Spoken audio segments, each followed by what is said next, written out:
हमने सुना है बेटा कि तुम गरीबों को मुफ्त में खिलाते हो। हम पति पत्नी 3 दिन से भूखे हैं। भूख से हमारी हालत खराब है। क्या तुम हम दोनों को छोले भटूरे खिला सकते हो?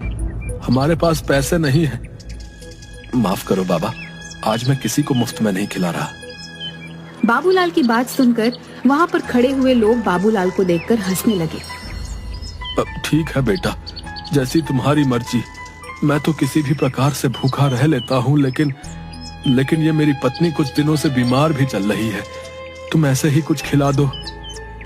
मेरी मजबूरी समझो बाबा, मुझसे किसी को भूखा नहीं देखा जाता, लेकिन आज मैं बहुत मजबूर हूँ। अगर आज भी मैंने मुफ्त में खिला दिया तो मेरी बहुत ज्यादा बदनामी और बेइज्जती हो जाएगी। मेरे पास पैसे तो नहीं है बेटा, लेकिन हाँ, कुछ मिट्टी के कंकड़ पड़े हुए हैं। तुम उन मिट्टी के कंकड़ों के बदले मुझे और मेरी पत्नी को छोले भटूरे खिला सकते हो। बाबा, मैं भला मिट्टी के कंकड़ों का क्या करूंगा? मुझे पैसों की जरूरत है। गरीब की दी हुई कोई भी चीज बेकार नहीं होती बेटा। एक ना एक दिन वो काम जरूर आती है। उपहार समझ कर रख लेना। बाबूलाल को उस बुजुर्ग पर बहुत ज्यादा तरस आया। ठीक है बाबा, लाओ उन मिट्टी के कंकड़ों को, तो मैं तुम्हारा आशीर्वाद समझ कर रख लेता हूँ। तुम दोनों जितना खा सकते हो उतना खा लो। उस बूढ़े ने एक पोटली बाबूलाल के हाथों में थमा दी। बाबूलाल ने देखा उसमें मिट्टी के कंकड़ रखे हुए थे। बाबूलाल दोनों पति पत्नी के लिए गर्मा गर्म छोले भटूरे बनाने लगा।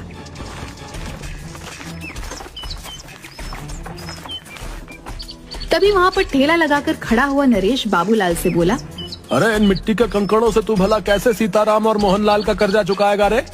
बेवकूफ आदमी, इतनी बेइज्जती होने के बाद भी तेरी कुछ समझ में नहीं आया?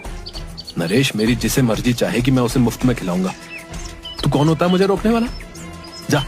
जाकर बोल देना अपने मुखिया को। मुखिया का चमचा कहीं का। 3 दिन बाद जब मुखिया उन दोनों से तेरे सर पर चप्पलें पड़वाएगा ना, उस दिन मैं तुझसे बात करूंगा। हाँ, मुझे भगवान पर पूरा विश्वास है, वो दिन कभी नहीं आएगा।